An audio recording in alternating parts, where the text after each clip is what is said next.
Do we have Jennifer Griffin at the Pentagon? Can we get her up and we can talk through what we're hearing from military sources? Jennifer Griffin is live at the Pentagon. Let's bring Jennifer in. Jennifer, we're just getting word, obviously, with the president's announcement, what this looks like. Well, Brett, we knew that there was something afoot this morning when we woke and heard that there were 6 B-2 bombers that had been seen leaving Whiteman Air Force Base last night at midnight. And so those planes, we were told, were heading towards Guam. Now, Guam would have been an 18-hour flight into Iran, so it is likely that it was a different set of B-2 bombers that were used to bomb the sites, the 3 sites that the president mentioned tonight on Truth Social. That is the Fordo complex, which we've been watching all week. That is the massive main, sort of what's known as the heart or the crown jewel of Iran's nuclear program. It's underneath that mountain just outside of Qom, which is 2 hours south of Tehran. That complex, we understand, has been bombed by those U.S. B-2 bombers tonight. Also, Isfahan, as well as Natanz. Natanz had another underground facility. Remember, before Fordo was built in 2006, Natanz had been the main enrichment site. It was also built underground. Israeli jets had been targeting it in the last week, but they had not been able to penetrate underground. So those U.S. B-2 bombers, which flew out of Whiteman Air Force Base in Missouri, they would have taken out that underground facility. Natanz is interesting. You'll remember, Brett, it was the site of the Stuxnet virus, the cyber attack on those centrifuges years ago. But again, it was back up and running. And what is surprising, I think, tonight. Folks, just want to chime in and say it has been confirmed by President Trump that the U.S. has directly bombed Iran and several of its nuclear facilities. But let's keep listening, and I'll kind of summarize what's happening as soon as we get a sec here. Is that the president announced that it was not 1 site, but 3 underground sites and sites inside Iran's nuclear program that were struck by the U.S. Air Force tonight. Yeah, and it is something. We'll go back to that Truth Social and eventually Okay, guys, really quick, let's summarize exactly what's happening. But I do want to make it clear that, yes, it's been confirmed. President Trump has confirmed on his social media site, Truth Social, the U.S., under Trump's direction, has directly bombed Iran. So let's take a look and see exactly what's happened.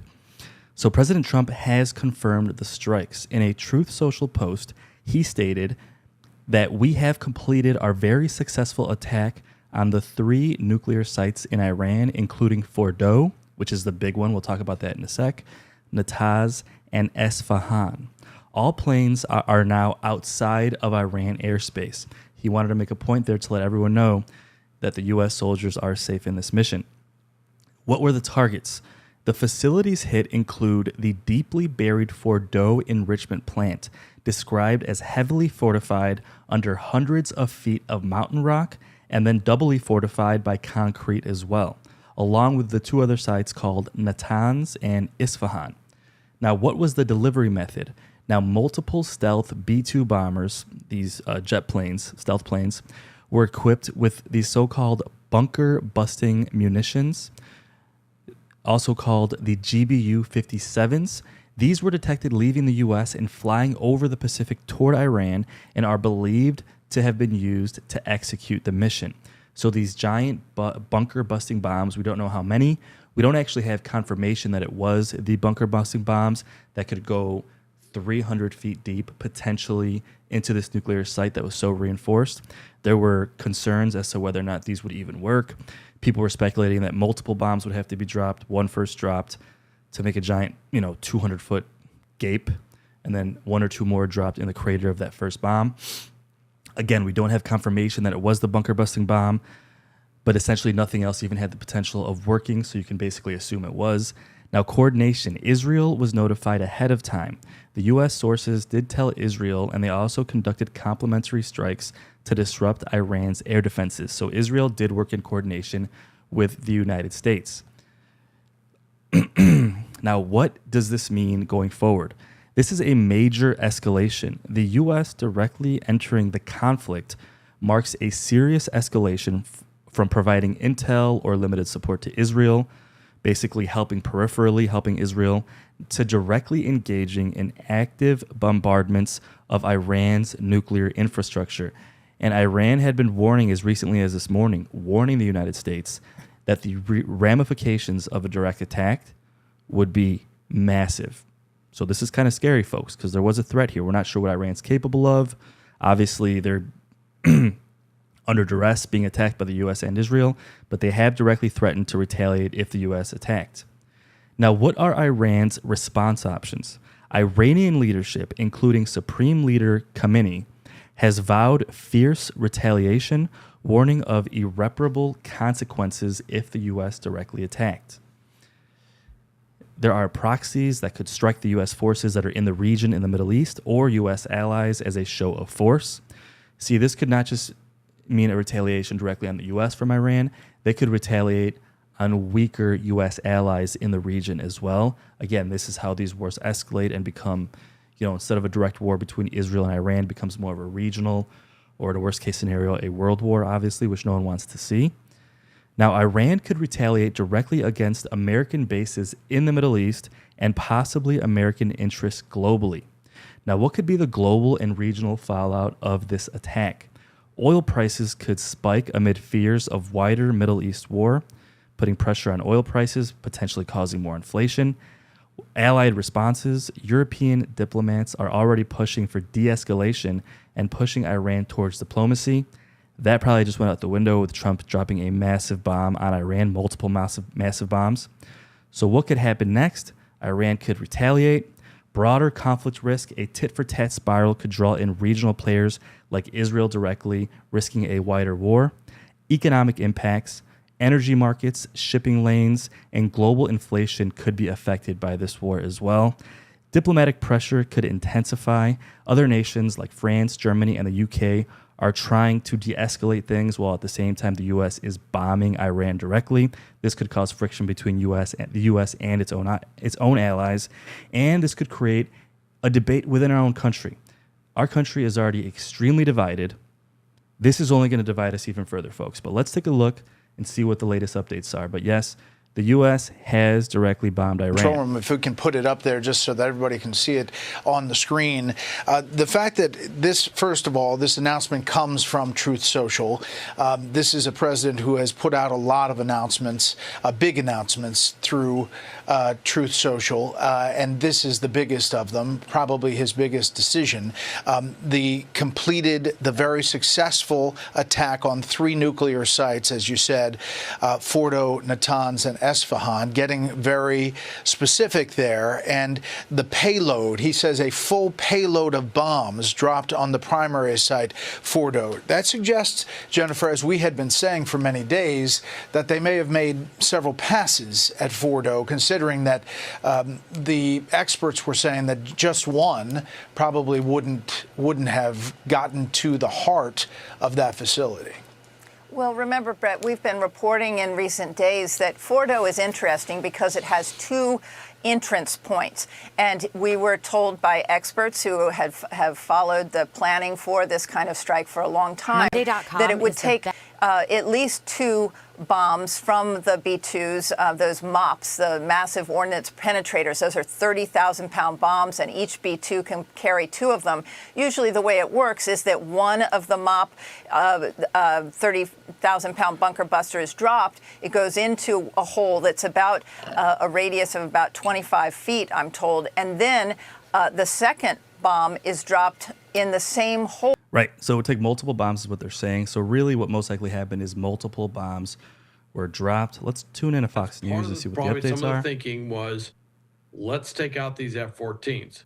Yeah, they're old. Yeah, they don't do much. But if an F-14 was to somehow get into the sky and in some ways get in proximity to one of these bombers, yeah, they may be old, but they are pretty fast, and they're a heck of a lot faster than the bomber.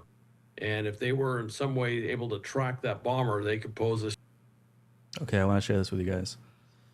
So President Trump announced on the White House Twitter page We have completed our very successful attack on the 3 nuclear sites in Iran, including Fordow, Natanz, and Esfahan. All planes are now outside of Iran airspace. A full payload of bombs was dropped on the primary site. Congratulations to our great American warriors. And yes, these people did risk their lives, so thank you to them. Whether or not you agree with the situation, they didn't really have a chance in the matter, a choice in the matter. They had to go follow orders. There is not another military in the world that could have done this. Now is the time for peace. Kind of interesting is almost signaling like peace through strength, as dropping bombs on another country, and then at the same time, in the same breath, saying now is the time for peace. Let me know what you guys think about that. He went on to say, thank you for your attention to this matter. Typically not as professional. President Trump just announced, now is the time for peace. We have completed a very successful attack of 3 nuclear sites. Some people are criticizing President Trump, someone saying, this man is insane.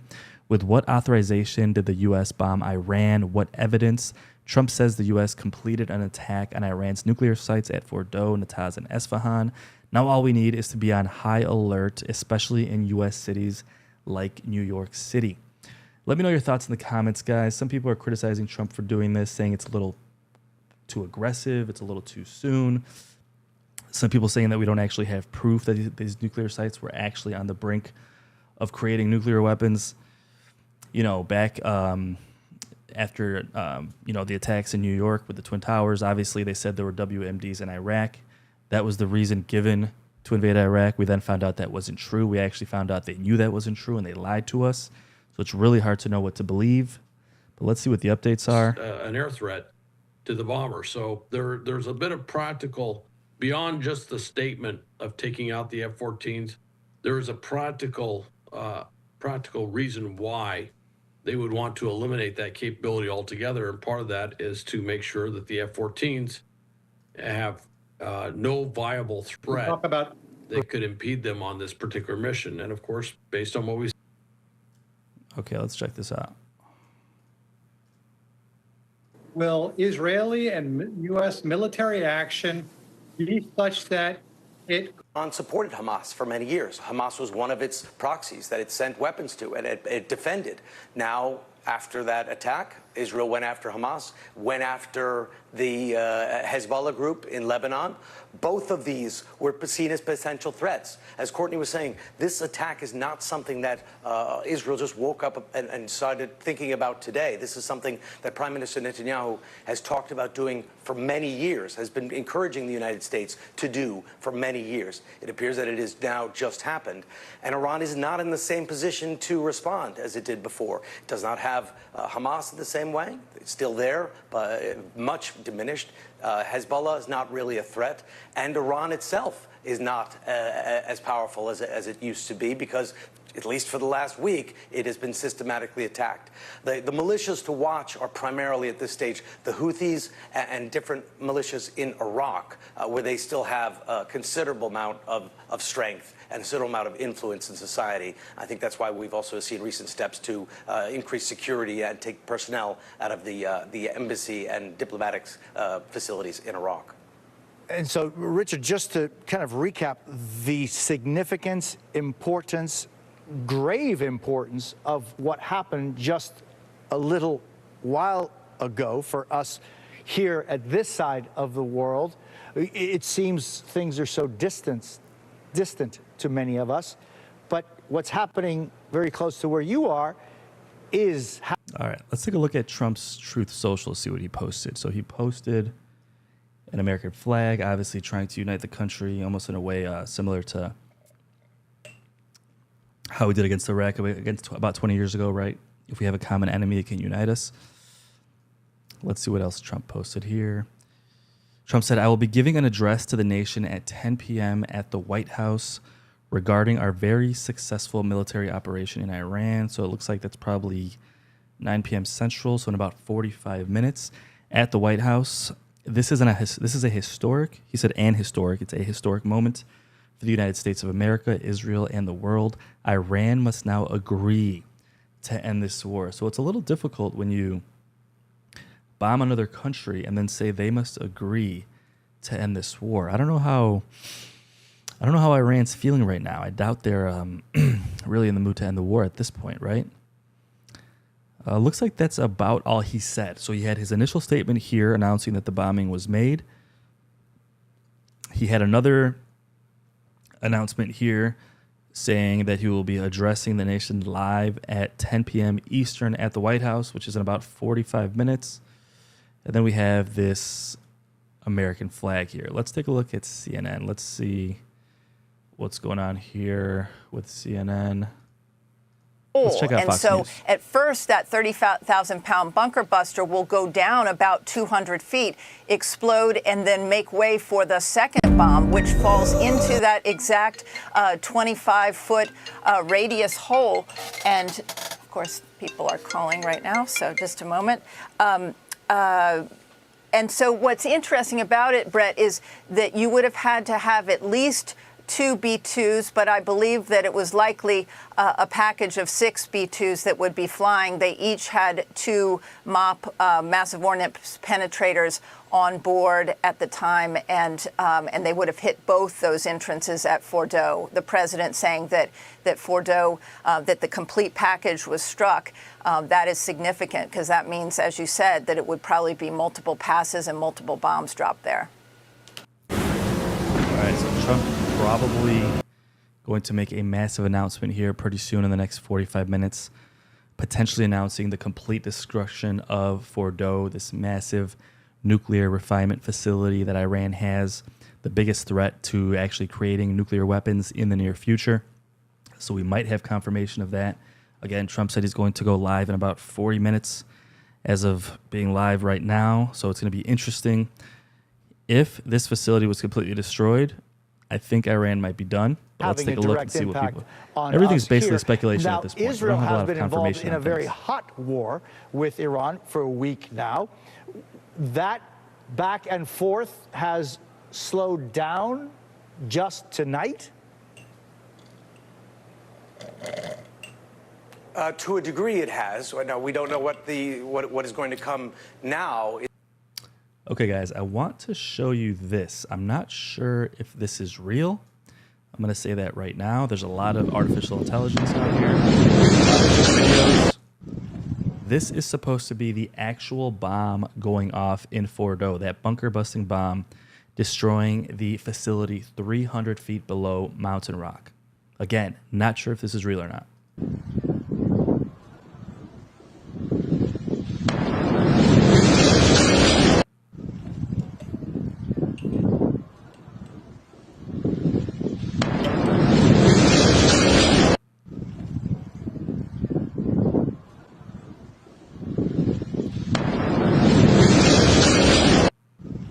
That is huge. I mean, check out that mushroom cloud. That is insane. Such a massive bomb. Again, we don't know if that's real, but supposedly that is the actual bomb going off in Fordo, destroying that massive facility in Iran. In the immediate aftermath of this attack. But the U.S. has also been putting so much firepower in the region. I think the message has gotten very clear to Iran that if it does respond against American bases or it responds in a new way against Israel, in a more forceful way, now with extra American firepower in the region and an apparent willingness by President Trump to use it, the Iranians certainly will have to think twice and 3 times and 4 times about how they respond. So we might see an immediate response. It will be very difficult for Iran to sit back and do nothing. But a lot of steel have been put around Iran. A lot of ships, a lot of planes. They have military bases. They are very much in the crosshairs and have already been under attack for the last week straight against the leadership. Some reporting that the supreme leader already considering a succession plan. All right, so Iran's weakened, no doubt about it, but Trump is going to give a speech regarding these bombings on Iran in the next 30 minutes or so stick around. If you guys want to see exactly what Trump says, we'll stream that live. Now, what can we expect? What do we think Trump is going to say? We're kind of speculating here. Did they completely destroy this nuclear facility? Is he going to claim victory? Looks like he's going to urge Iran to essentially fold and give up and give the U.S. their demands. Now, number one, he's going to describe most likely this mission, which he's going to call historic and a military success. He'll likely describe the strikes on Iran's nuclear facilities, Fordow, Natanz, and Isfahan as a historic success, praising U.S. and Israeli forces and emphasizing the precision, especially on Fordow. He may underscore that all aircrafts are safely returning home, which he seemed to underscore in his Truth Social post. He's most likely going to continue to call for Iran's unconditional surrender and pressure for negotiations. Trump is expected to demand Iran to completely capitulate and make a deal now, agreeing to never build nuclear weapons, framing the military action as a pressure tactic to force Iran back to the negotiating table. This is more than forcing him back to the negotiating table. I mean, you pretty much couldn't have gone more extreme than what he did, right? It's going to be scary, quite frankly, to see how Iran responds. Self-defense framing. A lot of times they'll frame these offensive attacks as defense.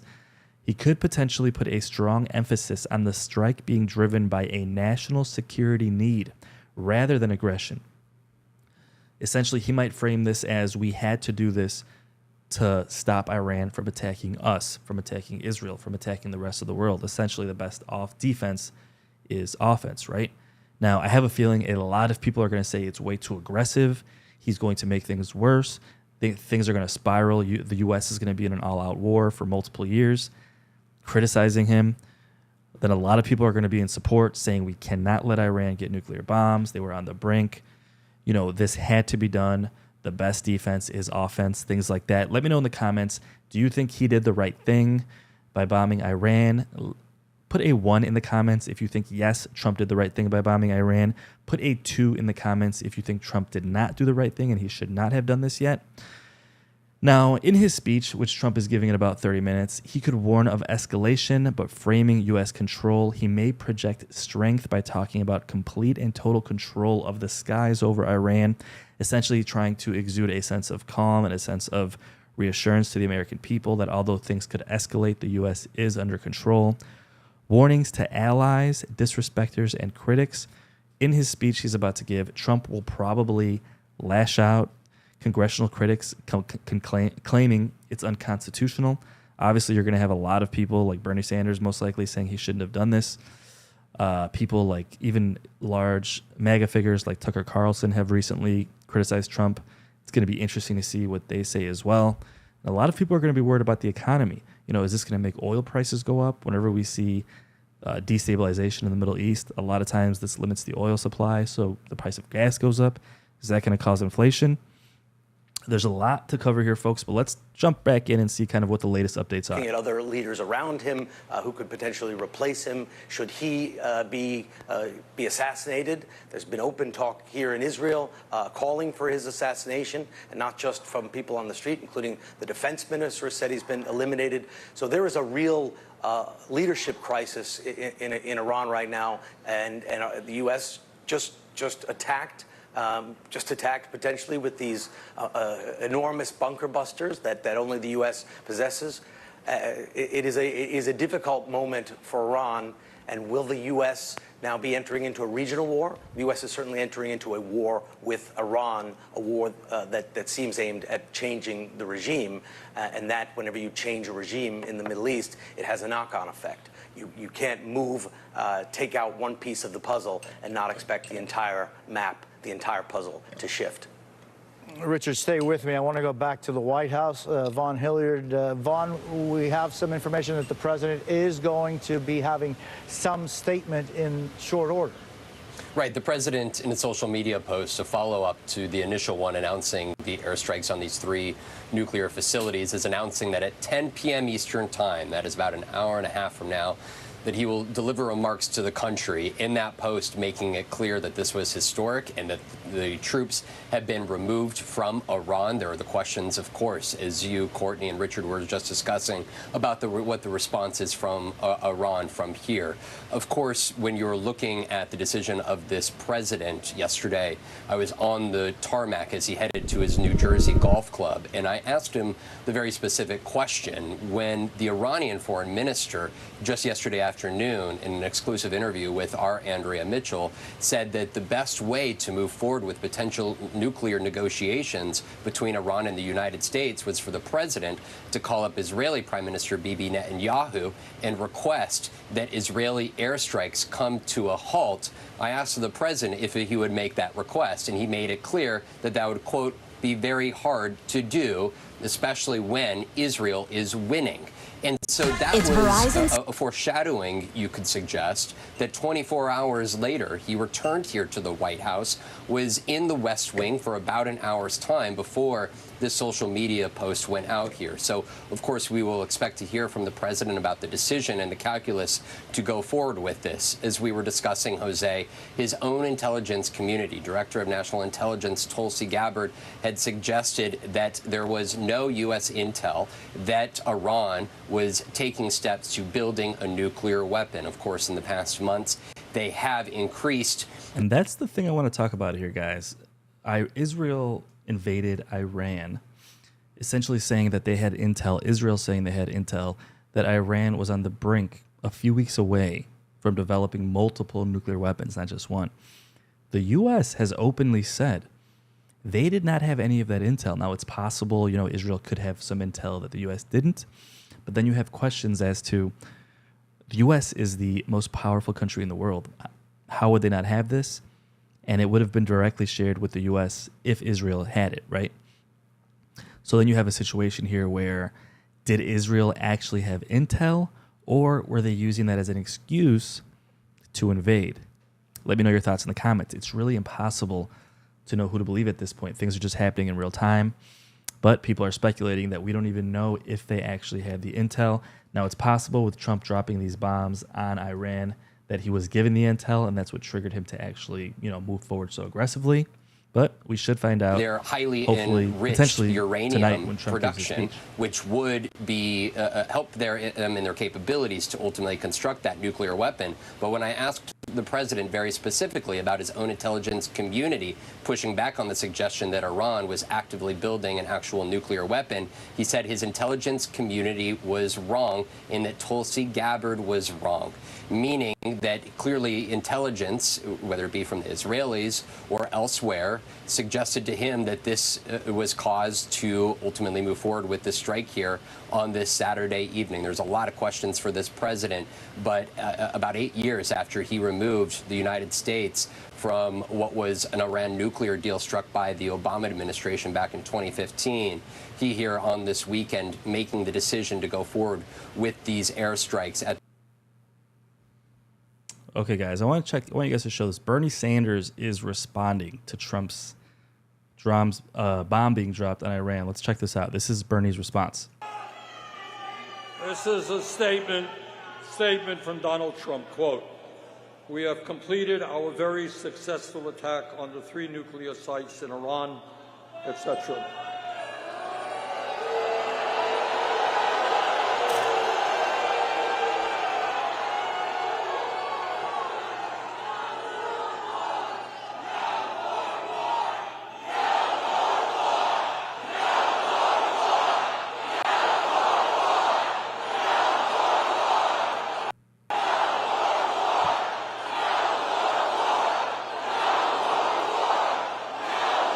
I agree.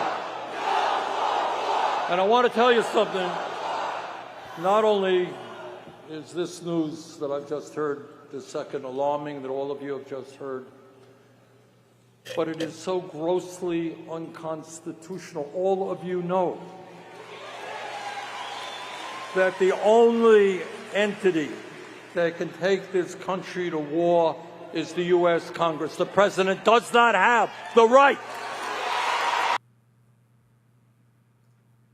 These 3 Iranian nuclear facilities. And I want to bring back Richard Engel, because, Richard, when one looks at the history of the Middle East and so much more, what you said, when one piece is gone, other pieces will be affected. And I'm thinking of the long and very difficult relationship that the United States has had, Democrat and Republican administrations both, with the Ayatollah regime that has been in power in Iran since 1979. These 3 places that were bombed tonight. All right, let's check out ABC. Let's see what ABC is saying. Anticipating some potential retaliatory strikes from Iran. So far, you can see those skies right there. This is a live picture over Tel Aviv. That has not happened. We're going to go to Rachel Scott at the White House because, Rachel, we know that President Trump... Guys, so far, no retaliation from Iran on Israel. Just want to point out that critics like Bernie Sanders have responded to the bombings from Trump on Iran. Bernie Sanders is saying this is unconstitutional. Let's take a look and see what the facts are. Constitutional principles are at play. Congress holds the power to declare war. Article 1, Section 8 states only Congress can declare war. The last formal declaration of war by Congress was during World War II, but the Constitution clearly gives this authority to the legislator. Now, obviously, since World War II, we've had other wars we've been involved in that Congress has not declared a war on. War Powers Resolution of 1973.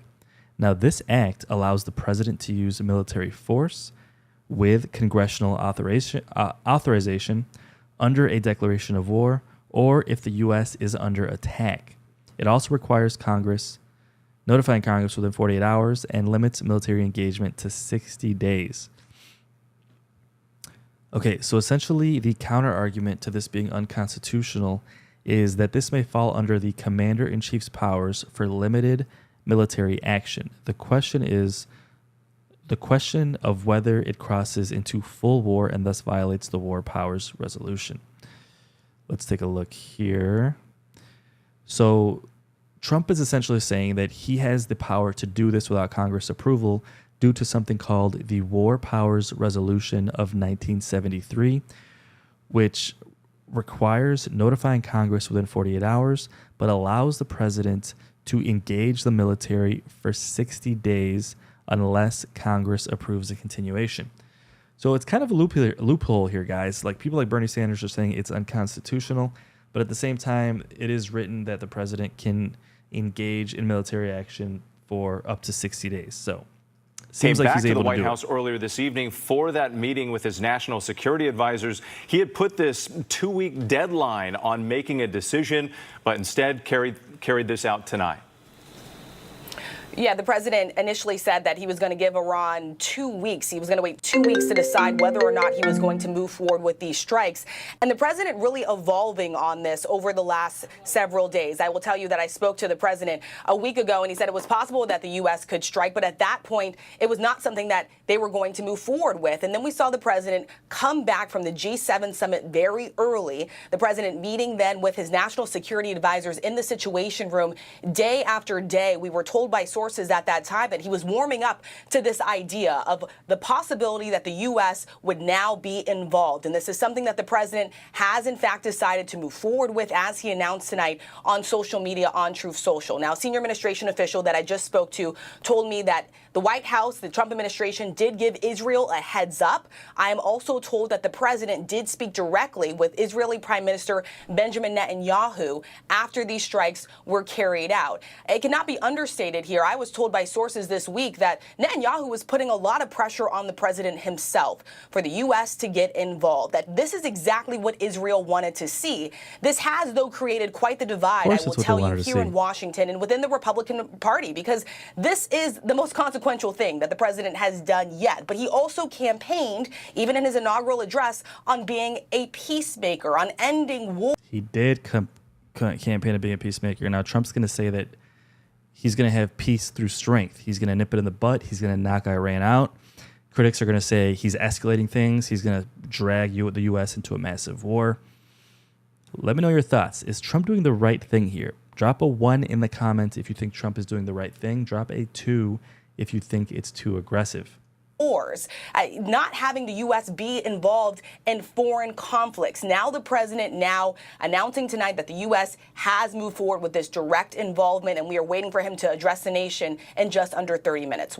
Rachel Scott for us, thank you. And more on that division. Let's go to Jay O'Brien on Capitol Hill. Jay, you're getting word on who was briefed and who wasn't ahead of this attack. We know that there are some very different opinions, even within the Republican Party, on whether or not this strike should have even been carried out. Yeah, and we just heard from Rachel there. So Rachel and I have both heard from multiple congressional Republicans who say they were briefed. John Thune, top Republican in the Senate, saying he was briefed ahead of this military action. A source close to Speaker Mike Johnson saying the same. We've also learned that Rick Crawford, the top Republican on the Intelligence Committee, saying that he was in touch with the White House ahead of this action. But we're hearing from Democrats at this hour who say they were not briefed until this operation was already underway. Now, there's something called the Gang of Eight. That is the leaders of both parties in the House and the Senate, and then the top Republicans and top Democrats on the intelligence committees in both the House and the Senate. Typically, with an action like this, the Gang of Eight is all briefed at once, either together or separately in some kind of succession rapidly. But what we're hearing from Democrats in the Gang of Eight, the top Democrats on the Senate and House Intelligence Committees, Hakeem Jeffries, the top Democrat in the House, and we haven't heard yet from Chuck Schumer, the top Democrat in the Senate, is that they seem to say that they learned about this operation after their Republican colleagues say they were briefed on this. So still very much unclear in the timing of all of this, but certainly something that we continue to look into as these Republicans say they got this heads up and Democrats saying they didn't. Jay O'Brien for us. Thank you. I want to get back to Ian Pannell in Tel Aviv. Ian, we were looking at the live pictures earlier. So far, the skies above Tel Aviv have been quiet, but no doubt many people there anticipating retaliation in the days to come. Yeah, I think that has been a major concern for Israel ever since it launched this campaign. The Home Front Command, which basically issues guidelines for how people should conduct themselves, has just upped its state of readiness, its alert level to the fullest, telling people. To our NBC News Pentagon correspondent, Courtney Kube. Courtney, good evening. On the president's social media post, he says that the United States bombed these 3 nuclear sites in Iran, including a full payload of bombs dropped on the primary site. That would, Courtney, imply, at least for all practical purposes, that in order to successfully bomb that site, the United States would have used those buster bombs that have yet to be utilized on these on B-2 bombers. Yeah, so we don't have a lot of detail at this point. Here's a couple things that I would take away from the president's Truth Social. Number one, he said we have completed are very successful. That to me would indicate that this was sort of the bombers went in, or the potentially other aircraft, most likely other aircraft as well, went in here, they conducted this bombing run, and they got out. They've cleared Iranian airspace. That's generally the point at which military officials or the White House, I guess, would release any kind of information once they are clear of that potentially dangerous airspace over Iran. What we don't know is exactly what was used here. So if we look at some of the factors that we've seen today, we know that some B-2 bombers, a handful of them took off from Whiteman Air Force Base over Missouri. It was about 2 o'clock in the morning Eastern time. That is enough time for them to get to Iran. They have the ability, Jose, to fly extremely long distances. We're talking like 3-day missions, refueling in the air, never actually touching ground. Again, we don't have confirmation that was what was used here, but we have been talking all week about how difficult it would be to actually. So again, guys, we've talked about these bunker busting bombs that can go 300 feet potentially into Mountain Rock to destroy this nuclear facility. It's not confirmed. Excuse me. It's not confirmed that's what was used, but it's essentially the only thing that would have worked. So you can come to the conclusion yourself. Trump most likely will be announcing this in about 20 minutes. Stick around. He's going to go live. We're going to cover it. We're going to play Trump's speech. Bomb Fordo. The actual facility sits somewhere in the neighborhood of about 300 feet below the surface of the earth, and it's underneath reinforced concrete. Now, the U.S. has these bunker busters you mentioned. They're technically called a massive ordnance penetrator. And what they are, these huge, really heavy bombs. They're only about 5,000 or 6,000 pounds of total explosives, but they're about 30,000 pounds in total payload, meaning that the majority of that weight is coming from these really heavy, strong, basically outer casings that have the ability to penetrate deep into the earth about 200 feet down before detonating. Jose, if they really wanted to take out Fordo, it would take a number of these MOPS or these bunker busters to just continue to pound at that concrete until they're able to fully break through it. Again, we don't know that that was used, but it makes the most sense. And as we've been saying, it's one of the capabilities that Israel simply does not have. They don't have bombs of this size, and they don't have the aircraft, the B-2, that are able to actually deploy them. One thing I was surprised about this was that the U.S. hit 3 different sites, as we heard from the president here tonight, not just at Fordo that we've been talking about. They also hit Natanz. Israel has already been striking Natanz over the last week plus now, and they also hit Esfahan. Now, the next big question is, well, several questions. One, is the U.S. All right, guys, let's take a look and see what CNN's saying. I like to show a little bit of everything so you guys can get a good mix. Arabia, I mean, the potential realignment of this region, long talked about, long discussed, planned for, dreamed of. I don't know if it's closer tonight or not, but it's things are changing. It's extraordinary.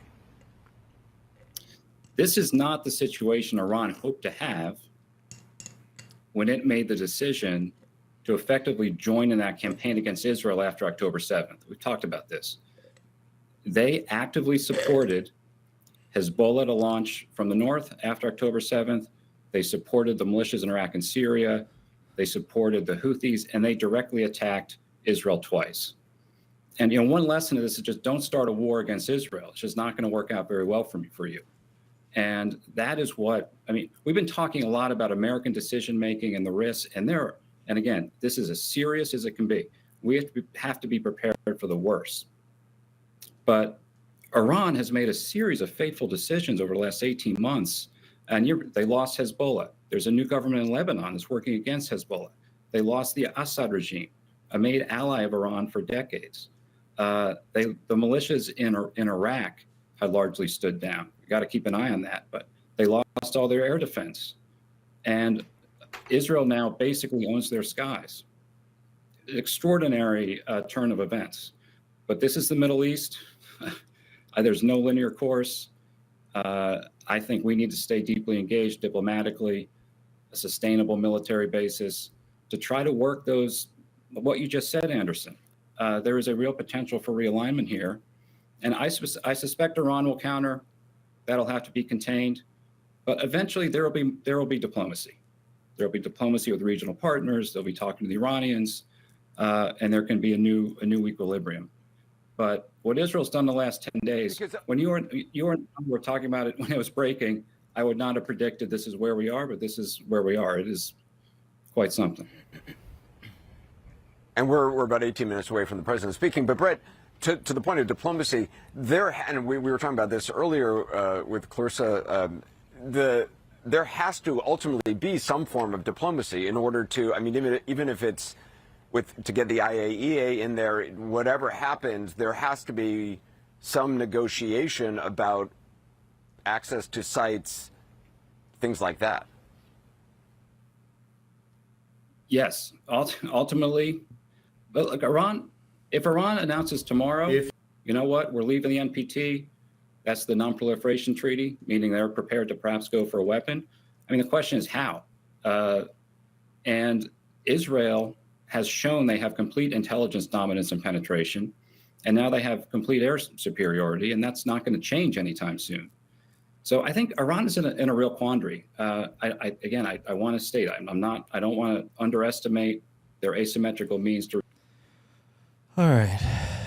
That was kind of boring. U.S. going to continue? Is this a one and done? Based on the president's statement, he said completed. We'll take that for now as to be this mission right now is completed for the United States.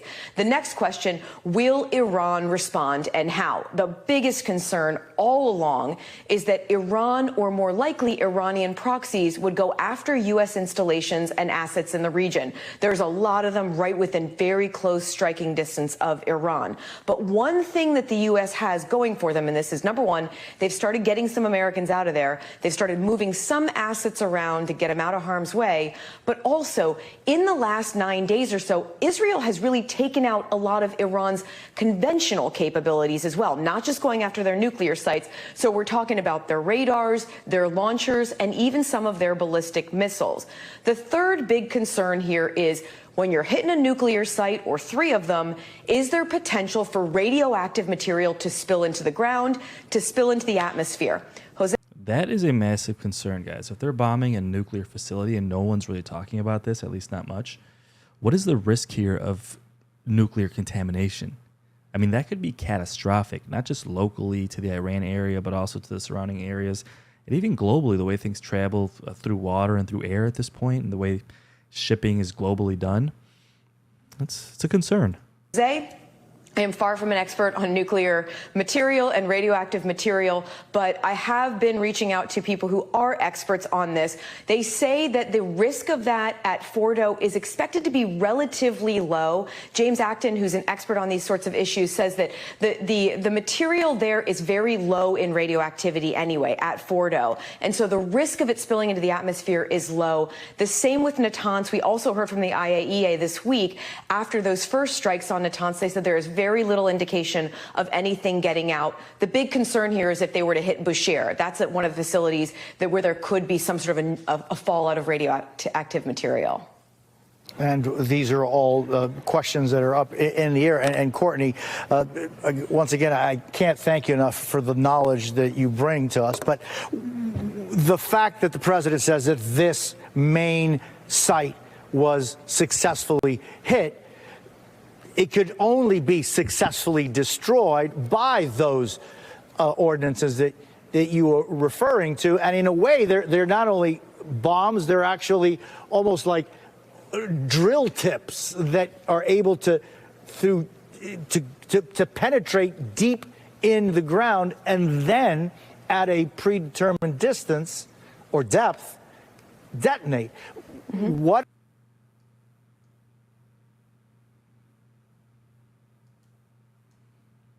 Sorry, one sec, guys. Let's get this up here.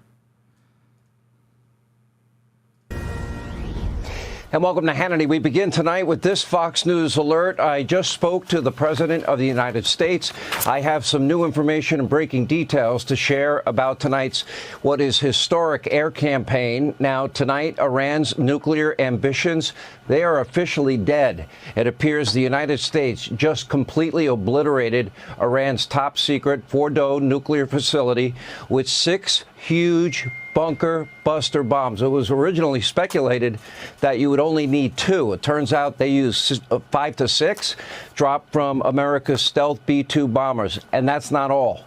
2 other major Iranian nuclear sites, Natanz and Esfahan, were wiped out with 30 Tomahawk missiles launched by American submarines some 400 miles away. Everyone is out of harm's way for now. That does not mean that American assets in the region are not at risk, and we are monitoring the Iranian response or potential response all throughout the night.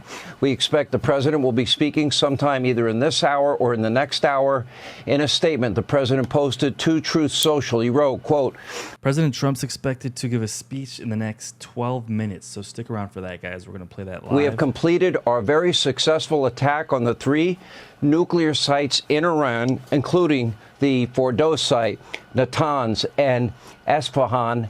All planes are now outside of Iranian airspace, a full pace on the primary site, and all planes are safely on their way home.